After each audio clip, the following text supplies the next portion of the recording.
अंगदेश के राजा कर्ण केवल अपने पराक्रम और वीरता के लिए ही नहीं, बल्कि अपनी असीम दानशीलता और न्यायप्रियता के लिए भी प्रसिद्ध थे। वे कभी किसी याचक को खाली हाथ नहीं लौटाते थे, चाहे स्वयं किसी भी परिस्थिति में क्यों न हो। लेकिन उनके जीवन में ऐसा भी समय आया जब उनके सामने धर्म और मित्रता के बीच कठिन संघर्ष उत्पन्न हुआ। कर्ण की न्यायप्रियता। कर्ण ने हमेशा अपने वचन को सर्वोपरि रखा।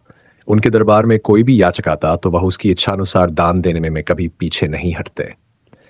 एक दिन एक ब्राह्मण उनके दरबार में आया और कहा, महाराज मुझे न्याय चाहिए। कर्ण ने उत्तर दिया, ब्राह्मण देव, मेरा संकल्प है कि मैं किसी भी याचक को खाली हाथ नहीं लौटाऊंगा।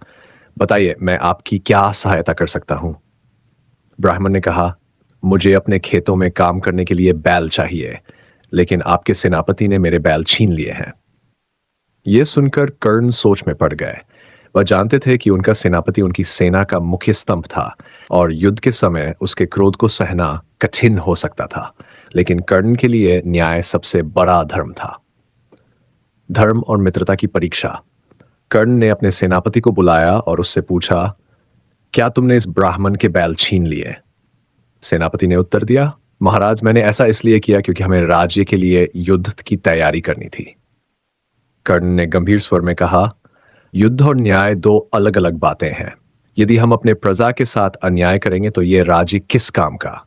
सेनापति ने कहा, महाराज, यदि आप मुझे दंड देंगे तो मैं राज्य छोड़ दूंगा। युद्ध के समय आपको मेरी आवश्यकता होगी। कर्ण के सामने धर्म और मित्रता की परीक्षा थी।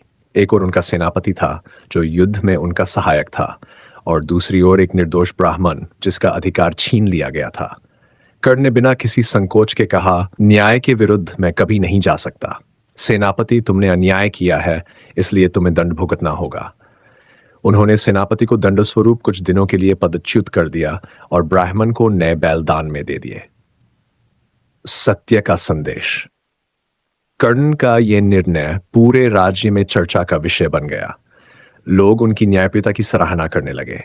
यह घटना साबित करती थी कि कर्ण केवल एक योद्धा नहीं है, बल्कि एक सच्चे न्यायप्रिय राजा भी थे।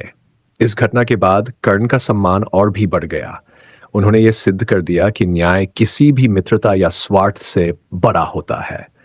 उनका जीवन एक संदेश था कि सच्चा राजा वही होता है जो अपनी प्रजा के साथ न्याय करे, भले ही उसे व्यक्तिगत हानि ही क्यों न उठानी पड़े।